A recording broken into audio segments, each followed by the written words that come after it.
నిన్న మంగళగిరిలో బోడే రామచంద్ర యాదవ్ గారి ఆమరణ నిరాహార దీక్షకు సంబంధించి జరిగినటువంటి సమావేశంలో బీసీ నాయకునంటూ తెలంగాణ రాష్ట్రం నుంచి మంగళగిరి వచ్చినటువంటి ఓ వ్యక్తి మాట్లాడినటువంటి మాటలు వివాదాస్పదంగా మారాయి. అంటే ఆయన పేరు శ్రీనివాస్ యాదవ్గా తెలుస్తుంది. అయితే ఆయనకి ఎలాంటి రాజకీయ నేపథ్యము లేనట్టు కూడా తెలుస్తోంది. ఆయన తన గుర్తింపు కోసం, తన ఐడెంటిఫికేషన్ కోసం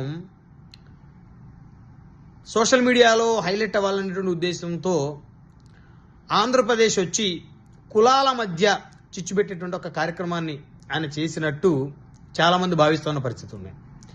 బోడే రామచంద్ర యాదవ్ గారు ఆంధ్రప్రదేశ్లో బీసీల హక్కుల కోసం పోరాటం చేస్తున్నారు. అదేవిధంగా 5 డిమాండ్లను బీసీ వర్గాలకు సంబంధించి ఆయన ప్రభుత్వం ముందు పెట్టారు. ఆమరణ నిరాహార దీక్ష కూర్చున్నారు. అయితే 4వ రోజు ఆయన ఆరోగ్యం సహకరించకపోయినటువంటి పరిస్థితుల్లో ఆయన మిత్రులు సన్నిహితుల యొక్క సూచనల సలహా మేరకు ఆయన దీక్ష విరమించినటువంటి పరిస్థితి. అయితే బోడే రామచంద్ర యాదవ్ గారికి అందరూ మద్దతు ఇచ్చారు. ప్రత్యేకంగా చెప్పాలి అంటే బోడే రామచంద్ర యాదవ్ గారికి బీసీలే కాదు, ఎస్సీలు మద్దతు ఇచ్చారు. కాపు సామాజిక వర్గం నుంచి కూడా చాలా మంది ప్రముఖులు ఆయనకు మద్దతు తెలిపినటువంటి పరిస్థితి బోడే రామచంద్ర యాదవ్ గారికి.